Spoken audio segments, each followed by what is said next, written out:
Commençons cet entretien ce jour avec ces faits divers qui ressortent de l'ordinaire pour un pays connu dans le monde entier comme hollywoodien, comme distillateur, comme le grand Satan, surnommé par l'islam comme le grand Satan. Le titre des journaux des États-Unis titre aujourd'hui le nouveau directeur de la CIA présente Jésus comme la solution à la sécurité des États-Unis. Le nouveau directeur de la CIA, Central Intelligence Agency, Mike Pompeo, est chrétien évangélique, vétéran de l'armée et des pro-vie. Avocat, a été promu comme chef de la CIA par le président des États-Unis, Donald Trump. Selon une presse américaine, cette nomination avait l'unanimité de tous puisqu'il est une figure respectée dans son assemblée et dans la communauté de la sécurité nationale grâce à sa détermination au travail bien fait pour la sécurité de la nation contre le terrorisme. En effet, sa lutte contre le terrorisme est spirituelle et non charnelle car selon une presse américaine, Pompeo a conseillé les croyants à prier et à se tenir debout pour se battre et faire en sorte que la nation sache que Jésus-Christ est le Sauveur et est véritablement la seule solution à ce monde. Voici son combat réel. Pour lui, les terroristes pensent que l'islam est la lumière et le seul moyen de parvenir au salut éternel. Or, le véritable salut se trouve en Jésus-Christ seul. Cette façon de voir les choses va le conduire à la tête de la CIA. D'ailleurs, c'est l'occasion pour lui de présenter le Christ comme la vraie protection contre les attaques terroristes. Aujourd'hui, cet homme est honoré comme la parole de Dieu le dit. Celui qui honore le Seigneur sera honoré. Voilà ce que le président des États-Unis pense de lui. Il a déclaré dans un communiqué qu'il était fier de nommer Mike Pompeo comme directeur de la CIA. Je cite, « Il a servi notre pays avec honneur et a passé sa vie à lutter pour la sécurité de nos citoyens. » Le président élu a poursuivi, « Il est un leader brillant et impitoyable pour notre communauté du renseignement pour assurer la sécurité des Américains et nos alliés. » Par ailleurs, cet homme est beaucoup attaché à la parole de Dieu. Il est absolument contre l'avortement car c'est un péché. Alors, il a voté en faveur de la planification familiale. Cet homme est dans le choix de Trump. Pour le directeur de la CIA, il est honoré de servir et de travailler aux côtés de Trump pour garder l'Amérique en sécurité. Je suis également impatient de travailler avec des guerriers du renseignement américain qui font tant pour protéger les Américains chaque jour, poursuit-il. Il compte sur l'aide du Seigneur pour réussir sa mission. Voilà ce que le Seigneur fait, voilà ce qui arrive aux États-Unis.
Voilà, toujours dans le chapitre des faits divers, notons que le jeudi 11 juillet 2019, c'est-à-dire il y a cela 2 jours, le ichrétien.com avec CBN News publiait qu'en Angleterre, 2 jeunes chrétiens suspendus à l'école pour avoir refusé de suivre des cours sur les homosexuels.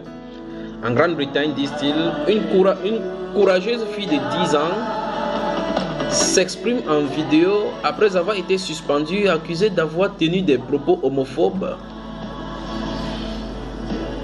au cours d'une leçon de classe LGBT.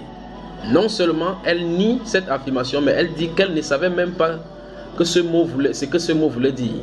Elle et son camarade Farrell ont été suspendus à cause de leur refus de suivre des cours LGBT. Casey et un de ses camarades de classe nommé Farrell, étudiant dans une école du sud de Londres, ont tous deux demandé à être exclus d'une leçon qui faisait la promotion du mois de la fierté LGBT. L'enseignante Suzanne Pappas a expliqué aux deux étudiants que la leçon faisait partie du programme et que refuser de participer ne constituait pas une option selon le Christian Legal Center qui se bat pour la liberté des religions au Royaume-Uni. Kaiser et Farrell ont appris qu'ils étaient homophobes et ont été accusés de faire des commentaires anti-LGBT en classe. L'enseignant les a même accusés de vouloir tuer des personnes LGBT. Les deux jeunes enfants ont dit qu'ils n'avaient jamais dit cela et qu'ils avaient rejeté la déclaration lorsque l'enseignant leur avait demandé « Voulez-vous qu'ils meurent ?» Kaiser dit qu'elle ne savait même pas ce que le mot homophobe voulait dire jusqu'à ce que son professeur l'explique. Kaiser, une chrétienne pentecôtiste, défend ses convictions dans une vidéo de Christian Concern et explique que les enfants perdent confiance en eux. Malgré la suspension de Kaiser et de Farrell pour avoir exprimé leurs convictions, l'école primaire Heavens Farm affiche la valeur du respect mutuel sur son site web.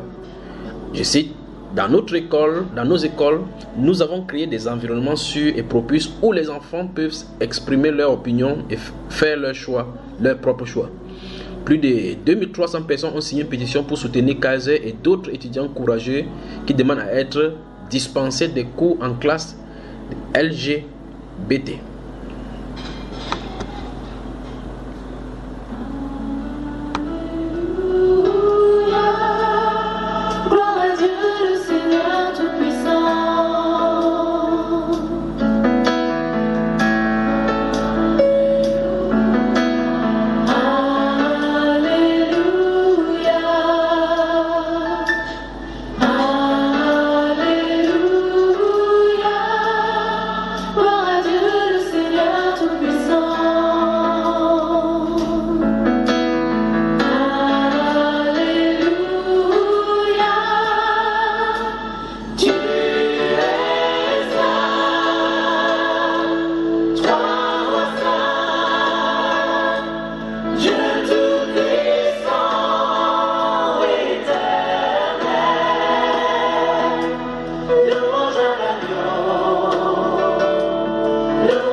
Toujours dans le chapitre des faits divers aujourd'hui dans le monde, puisque les chrétiens font partie intégrante du monde et le monde bouge avec les prophéties bibliques. Du côté des États-Unis, c'est une veuve de 85 ans qui est chassée de son appartement pour avoir évangélisé ses voisins.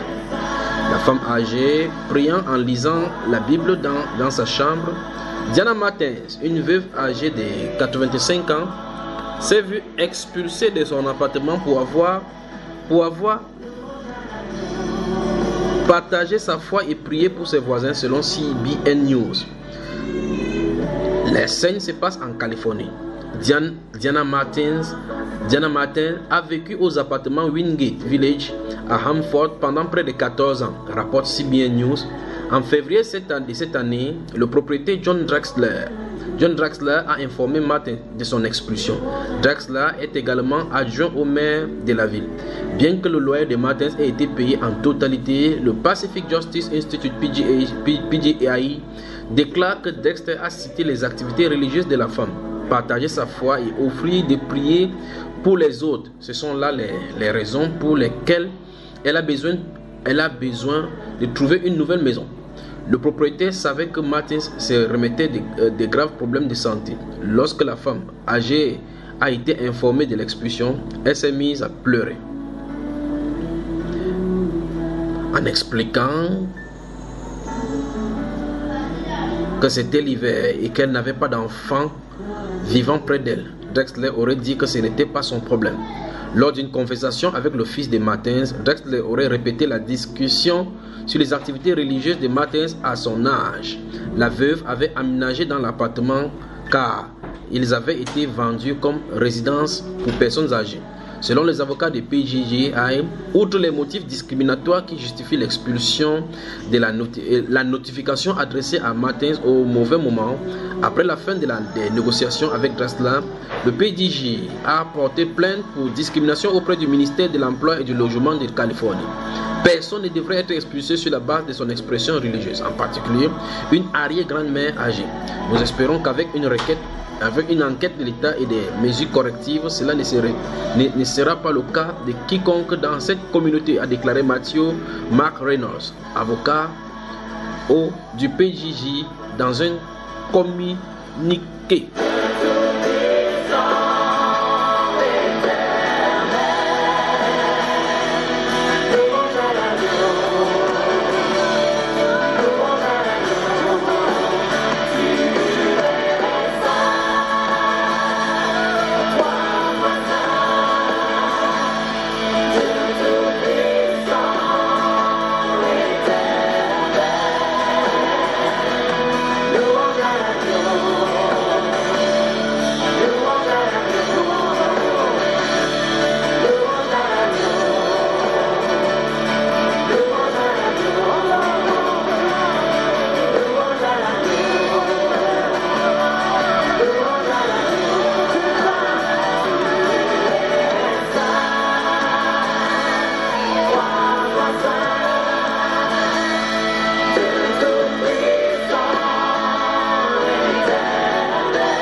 Que pensez-vous de ces quelques faits divers? Vous êtes invités à regarder tout autour de vous, c'est ce par quoi les chrétiens traversent tout autour. Qu'a dit le Seigneur pendant ces temps-ci, durant ces moments de grandes réalisations des prophéties bibliques?